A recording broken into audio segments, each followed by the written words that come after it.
সুপ্রিয় দর্শক শ্রোতা, আসসালামু আলাইকুম। দেশ এবং দেশের বাইরে থেকে যে যেখান থেকে দেখছেন সবাইকে পবিত্র ঈদুল আজহার শুভেচ্ছা জানিয়ে শুরু করছি। সুপ্রিয় দর্শক শ্রোতা, আপনারা ইতিমধ্যেই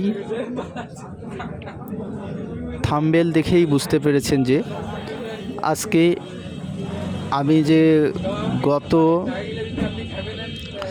23/5/2026 তারিখে গাভী এবং ষাঁড় বাচ্চা সহ যে গরুটিকে আমি ক্রয় করি সেটিকে হচ্ছে যে কৃমিমুক্ত করে নিচ্ছি।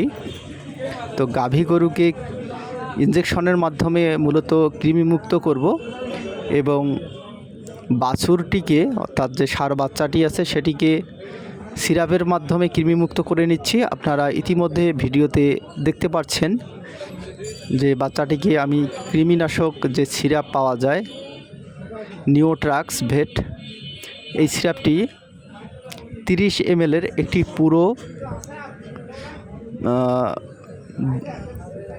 সিরাপ তাকে আমি খাইয়ে দিলাম ইতিমধ্যেই। তো বাছুরটিকে দেখেন যে আমার কৃমিমুক্ত করে নেওয়া শেষ। এখানে আরেকটি বিষয় বলে রাখা প্রয়োজন যে এই ষাঁড় যে বাচ্চাটি আছে এই বাচ্চাটিকেও আমি কৃমিনাশক ইঞ্জেকশন অর্থাৎ আইভারমেকটিন গ্রুপের ইঞ্জেকশন আমি প্রদান করতে পারতাম। যেহেতু বাছুরটি তুলনামূলক একটু দুর্বল, কারণ সে ভালোভাবে তার মায়ের দুধ পায়নি, অর্থাৎ গাভীটির তুলনামূলক দুধের পরিমাণ কম, সেক্ষেত্রে বাচ্চাটি একটু দুর্বল আছে। এজন্য তাকে আমি আইভারমেকটিন গ্রুপের ইঞ্জেকশন দিয়ে রিস্কটা নিলাম না। এজন্য মূলত তাকে নিওট্রাক্স ভেট যে সিরাপটি পাওয়া যায় বাছুর গরুর সেটি আমি প্রদান করলাম এবং যে গাভীটি আছে গাভীটিকে আমি ইঞ্জেকশনের মাধ্যমে কৃমিমুক্ত করে নিব। তো এই বাছুরটিকে আমি এমেকটিন প্লাস ভেট যে ইঞ্জেকশনটি আছে সেটি প্রদান করছি। তো এই গাভীটিকে আমি এখন 6 ml পরিমাণ এমেকটিন প্লাস ভেট ইঞ্জেকশনটি প্রদান করছি। আরেকটা বিষয় যেটি হচ্ছে যে আপনাদের জানানো হয়নি, এই গাভী এবং ষাঁড় বাচ্চাটি সহ গরুটি আমি কেমন দামে ক্রয় করেছিলাম সেটি এখন আপনাদের জানানোর চেষ্টা করছি। তো গাভী এবং এই ষাঁড় বাচ্চাটি আমি ক্রয় করি আমবাড়ির হাট থেকে, আপনারা ইতিমধ্যে জানেন, এবং এটিকে আমি ক্রয় করি অর্থাৎ বাসায় নিয়ে আসা পর্যন্ত আমার সর্বমোট খরচ পড়ে 65,000 টাকা। তো মূলত 65,000 টাকায় আমার বাসা পর্যন্ত নিয়ে আসা পর্যন্ত গাড়ি ভাড়া, হাটের যে হাসিল খরচ সব মিলে 65,000 টাকা পড়ে। তো আশা রাখছি যে এখানে ভালো কিছু হবে, যেহেতু ষাঁড় বাচ্চাটি শাহিওয়ালের অর্থাৎ খুব ভালো একটা পার্সেন্ট আছে। তো আশা রাখছি এই ষাঁড় বাচ্চাটি ভালো একটা রেজাল্ট দিবে। সেই সঙ্গে যে গাভীটি আছে গাভীটিকে আমি ফ্যাটেনিং করে ফেলবো। তো গাভীটিকে ফ্যাটেনিং করলে সেটিও হচ্ছে যে খুব ভালো একটা দামে বিক্রি করতে পারবো, এই আশায় রাখছি। আর মূলত যদি আপনারা দেখতে পাচ্ছেন যে কৃমিমুক্ত করে নেওয়ার পরে পরবর্তীতে এই গরুগুলোকে আমি জিঙ্ক এবং লিভার টনিক খাওয়াবো বেশ কয়েকদিন, অর্থাৎ 3 থেকে 5 দিন খাওয়াবো। এরপর হচ্ছে যে ভালো মানের দানাদার প্রোভাইড করলেই ইনশাআল্লাহ খুব দ্রুত ভালো একটা রেজাল্ট চলে আসবে।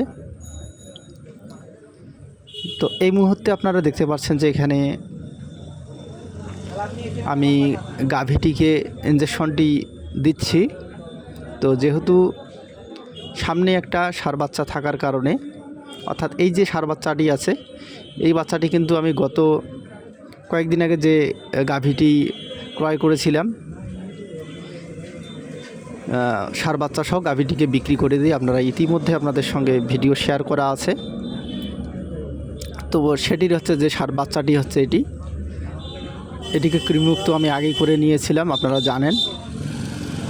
তো এটিও কিন্তু খুব ভালো রেজাল্ট দিচ্ছে, অর্থাৎ গ্রোথ খুব ভালো হচ্ছে এবং দানাদার খাচ্ছে। ওইদিকে হচ্ছে যে গাভীটিকে আমার এই মধ্যে হচ্ছে যে ইঞ্জেকশনটি, কৃমিনাশক ইঞ্জেকশনটি প্রদান করা প্রায় শেষের দিকে, প্রায় শেষ।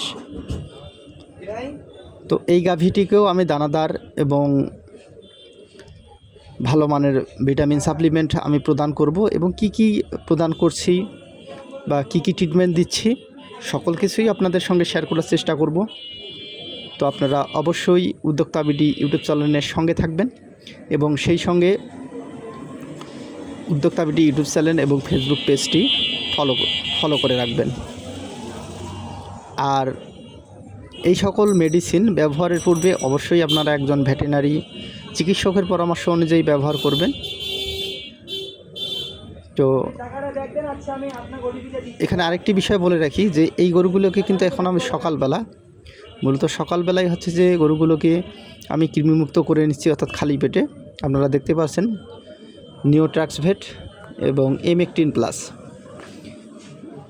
অর্থাৎ নিউট্রাক্সভেট যে সিরাপটি পাওয়া যায় সেটি হচ্ছে বাছুরের জন্য আমি ব্যবহার করলাম, আর M18+ ভেট সেটি হচ্ছে যে আমি গাভীটিকে প্রদান করলাম। এখন যদি একটু ভালোভাবে আপনাদের দেখানোর চেষ্টা করি, যে আপনারা দেখতে পাচ্ছেন যে বাচ্চাটি আশা রাখছি খুব দ্রুত সময়ের মধ্যে ভালো একটা গ্রোথ চলে আসবে, কারণ এই বাছুরটিকেও দানাদার আমি খাওয়ানো অভ্যাস করে নিচ্ছি। কারণ ইতিমধ্যে গত 2 দিন ধরে সে একটু একটু করে খাচ্ছে। তো আশা রাখছি যে এখন কৃমিমুক্ত করে নেওয়ার পরে অবশ্যই সে ভালো একটা রেজাল্ট সেখান থেকে পাবো। কারণ এখানে আরেকটি বিষয় ছিল যে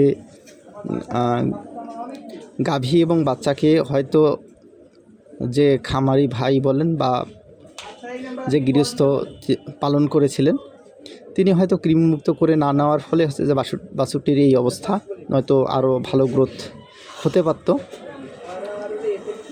তো আশা রাখছি যে এখন ভালো একটা গ্রোথ চলে আসবে। আর গাভীটিকে এদিকে দেখতে পাচ্ছেন আপনারা, তো গাভীটিকে এই অবস্থায় আপনারা দেখতে পাচ্ছেন গত কয়েকদিনে কিন্তু ভালো একটা পরিবর্তন হয়েছে। তো আশা রাখছি যে আর কয়েকদিনে, অল্প কিছুদিনের মধ্যে তার যে পুরাতন যে লোমগুলো আছে, অর্থাৎ পশমগুলো আছে, সেগুলো হচ্ছে যে উঠে যাবে, নতুন পশম হবে নতুন, এবং গরুটি দেখতেও খুব সুন্দর হবে। তো সুপ্রিয় দর্শক শ্রোতা, আমি আবারও বলছি যে এই গাভী এবং বাচ্চাকে কী কী ট্রিটমেন্ট দিচ্ছি সকল কিছু আপনাদের সঙ্গে শেয়ার করব। এবং আরেকটি বিষয় বলি, আমি গত কয়েকদিন ধরে হাটে ঘুরতেছি যে আরও কয়েকটি আমার গরু কেনার প্ল্যান ছিল, যেহেতু আমি এখন গাভী এবং বাচ্চা ক্রয় করছি। তো সেটি ক্রয় করার জন্য কিন্তু পাচ্ছি না পাওয়ার কারণে ক্রয় করা হয়নি। এখন ঈদের পরে বাকিটুকু আমি ক্রয় করব। আপনারা সকলে ভালো থাকবেন, সুস্থ থাকবেন। আল্লাহ হাফেজ।